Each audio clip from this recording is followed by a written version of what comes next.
Hey, shalom you guys, it's Fletch. Welcome back to OTH. Hope you guys are having a great day and a great week, wherever you might happen to be in this great big internet world that we all communicate through.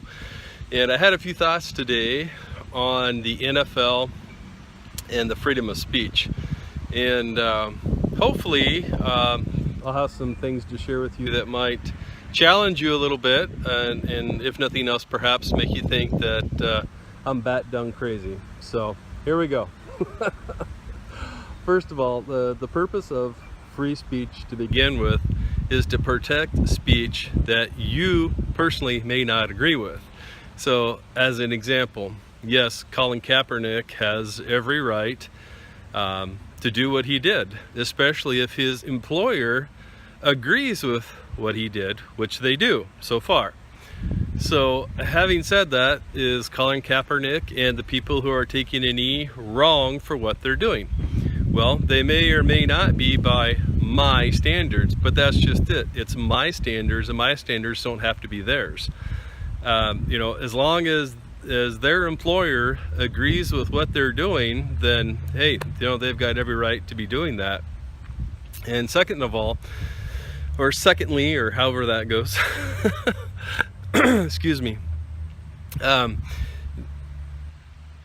when we're talking about freedom of speech, we can't be hypocrites. And here's what I mean. It's that, well,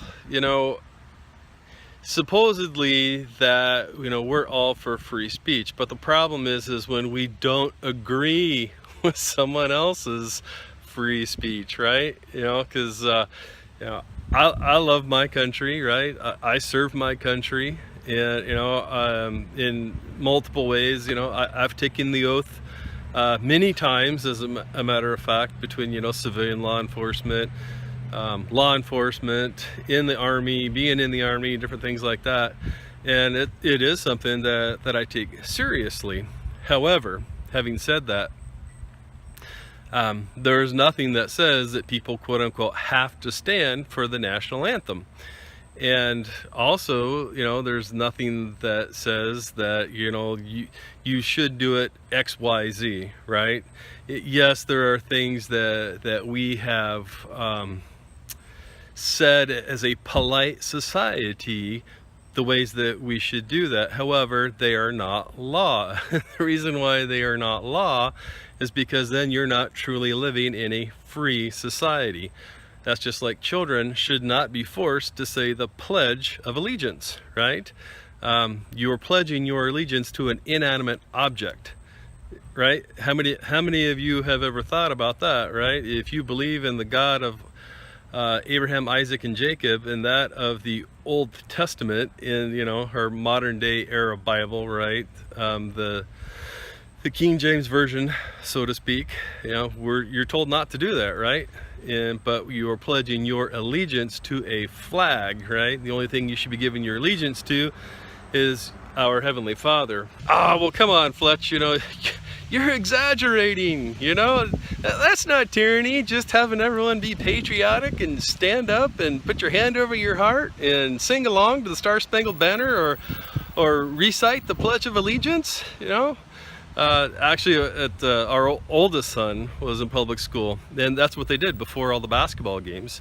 And so what my wife and I would do is we would stand up and we'd put our hand over our heart, but we did not say it, because for us, where we're coming from in our belief system, we are not going to pledge our allegiance to an inanimate object. However, we weren't going to just sit down and, attract attention to ourselves and make a big scene, because it's not, as the old saying goes, that's not a hill I'm willing to die on. So you might be thinking to yourself, oh, come on, Fletch, man, you're stretching it there, that it's the Pledge of Allegiance. I said it when I was a kid. It didn't hurt me. It's not going to hurt the kids to do it.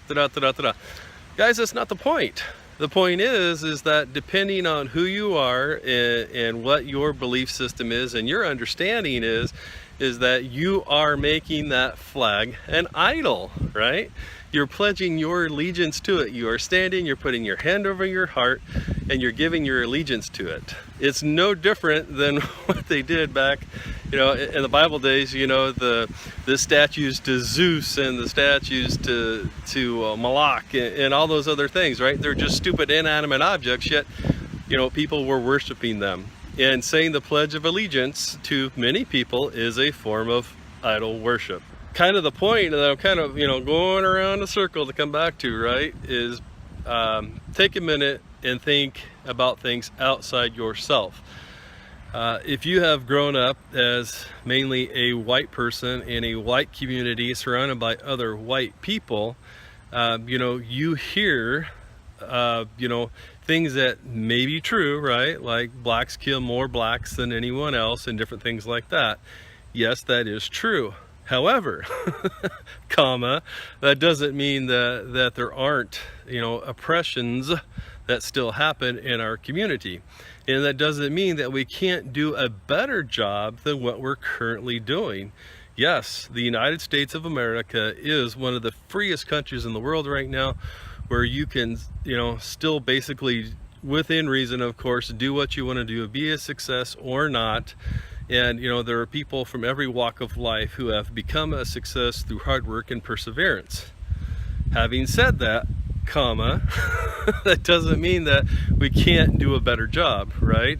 And so, yes, you know, I fully see what a lot of our black brothers and sisters are saying, that, you know, hey, this stuff is still happening and we need to draw attention to it. Now, here's the crappy part, and here's the part that you may think that, you know, if what I've said hasn't already made you think I'm off my rocker, think about it this way.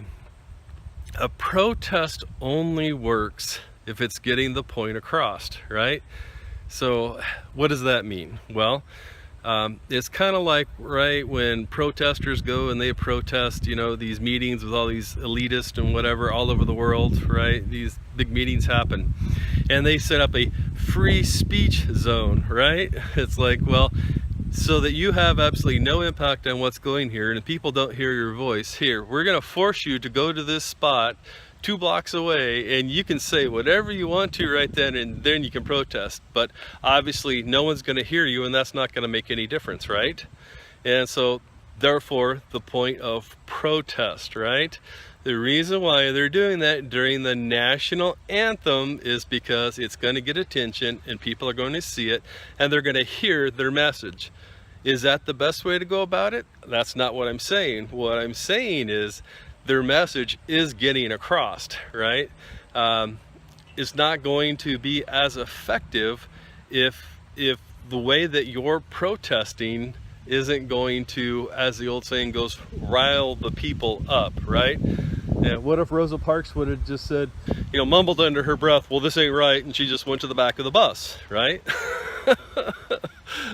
And so will Kaepernick end up going down in history as, you know, this great, you know, civil rights, whatever? Yeah, I don't know.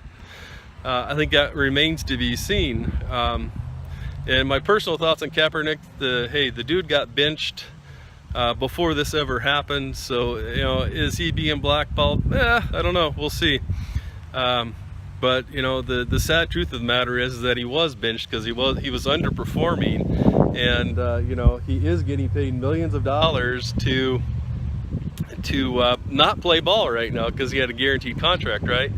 And so, you know, it is what it is. But so do I support Colin Kaepernick and what he's doing? Absolutely. He's got every right to do it. Do I support my right and your right to not support the NFL? Absolutely.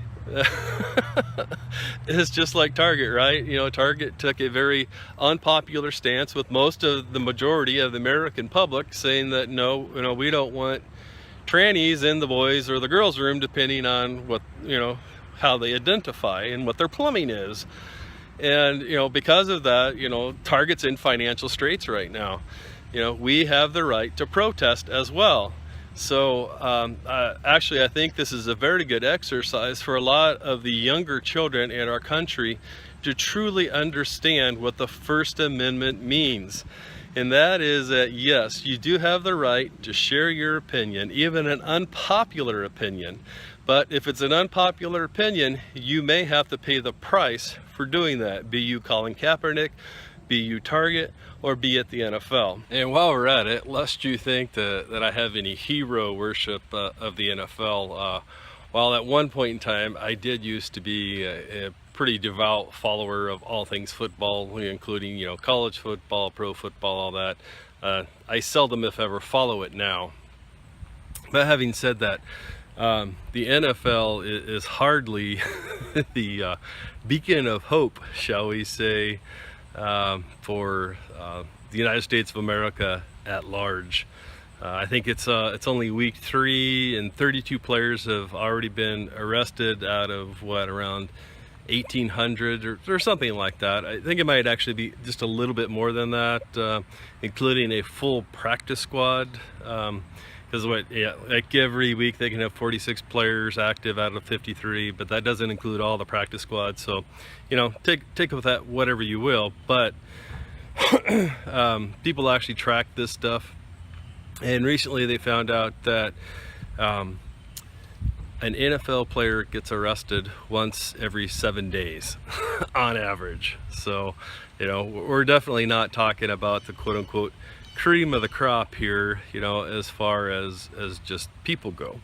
And, you know, for those of you that might say, oh, well, you know, that's just because the man's keeping them down or whatever, you know, I kind of agree and disagree with that, and here's where I'm coming from. So, you know, at the time that I was avid football watcher, participator, whatever, however you can put it, I lived in and around Colorado at that time. And the CU Buffs were a good team during that time. And part of the reason why they were a good team at that time was because of their coach. And Colorado at that time was as well. And the thing that both of those programs did better than just about anybody was taking good players that had problems, largely stemming from coming from, okay, some of this is my opinion, and so I'll just tell you that ahead of time, but they were coming from homes with little to no fatherly support. And so the coach of Colorado and the coach of Nebraska were both very good father figures, very much disciplinarians, and so they were able to bring those troubled players in and keep them in check and keep them in line while they were playing football. Now, unfortunately for a lot of them, like Ray Caruth, when they went on the NFL, that was a completely different story. But I think that goes to kind of what we were talking about earlier, that yes, our society really does in some ways have something to do with the success or lack thereof for some of these players, but of course it always still comes down to personal responsibility as well. So for me anyways, what would seemingly be a fairly good litmus test, so to speak, of what I'm saying is that after Bill McCartney and Tom Osborne left their respective programs, man, their programs were in they're in big trouble, right? Because you know, you've got all these, you know, very talented athletes, you know, that need that strong father figure in their life because, you know, presumably they never had that before. And you know, when Rick Neuheisel, right, he wanted to be their friend, and you know, instead of their coach and mentor, that type of thing, and it backfired tragically, right? It was horrible. Both programs, you know, were in big trouble for, you know, the 3 to 4 years after those coaches left respectively.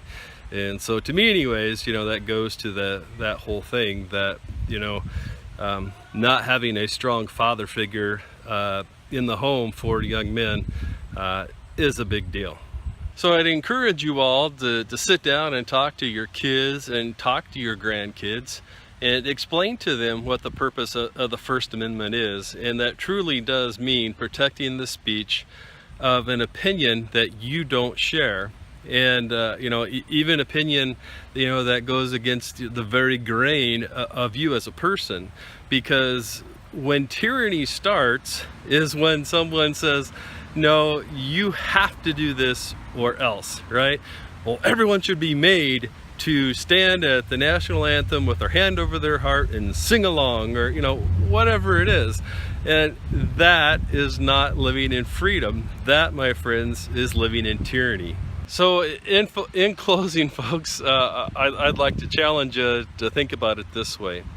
If your idea of patriotism is to force everyone else to do it the way that you think is right because you're a patriot, you know, you served your country, and if you don't like it, get the F out.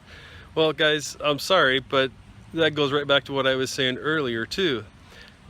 Just because we are one of the best countries in the world right now and one of the freest countries in the world right now doesn't mean that we can't do better, right? Hopefully I've challenged some of you out there and maybe expanded your horizons a little bit, or maybe even pissed you off, but at least it's got you thinking about it. So I hope you're having a wonderful and blessed day, and we'll talk to you soon. Shalom.